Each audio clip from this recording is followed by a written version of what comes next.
এজন্য হাদিসের মধ্যে আসছে আল্লাহ রাসূল বলেন আজাবান লিআমরিল মুমিন, কই যে মুমিনের সব কাজে আশ্চর্যপূর্ণ। কী হবে? কই যদি তার নিকট কোনো নিয়ামত পৌঁছায় আর নিয়ামতের কারণে যদি সে শুকরিয়া আদায় করে, আল্লাহ পাক রব্বুল আলামিন এই শুকরিয়ার কারণে তাকে সওয়াব দান করেন।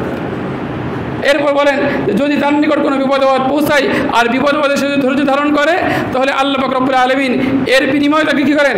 সওয়াব দান করেন।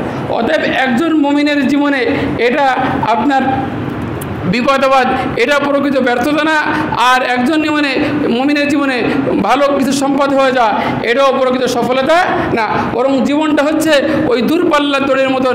আপনার হয়তো আস্তে আস্তে এগোতে হবে এবং একসময় হয়তো কোনো ভালো মুসিবতের কারণে আপনি ঘায়েল হবেন, আবার একটু উঠবেন। আর একটা হাদিসে আসছে ওই যে মুমিনের দৃষ্টান্ত হচ্ছে গাছের মতন। দেখেন যখন কোনো বাতাস আসে, ঝড় আসে, গাছটা কিন্তু কী হয়ে যায়? হেলে যায়। আর মুনাফিকের দৃষ্টান্ত কিসের মতন? কই যে পাহাড়ে থাকা উজরুজ গাছ, একটা গাছ আছে পাহাড়ে, ওটা কাটা ছাড়া কখনোই সামান্য মতো নড়াচড়া করে না।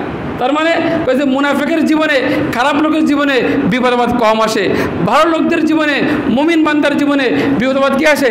বেশি আসে। অতএব আমরা পরীক্ষায় যদি অকৃতকার্য হই অথবা চাকরির ক্ষেত্রে অকৃতকার্য হই, এটা আমাদের প্রকৃত কিনা ব্যর্থতা না।